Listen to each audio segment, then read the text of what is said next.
bahwa kucing tahu kalau kita sayang dan tulus dalam merawatnya.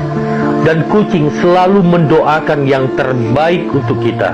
Andai kata kita bisa mendengar apa yang dia doakan kepada Tuhan, tentunya doanya seperti ini.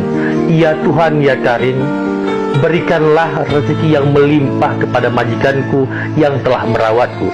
Selamatkanlah hidupnya, bahagiakan hidupnya beserta keluarganya. Ya Tuhan, jadikanlah majikanku menjadi orang yang terbaik.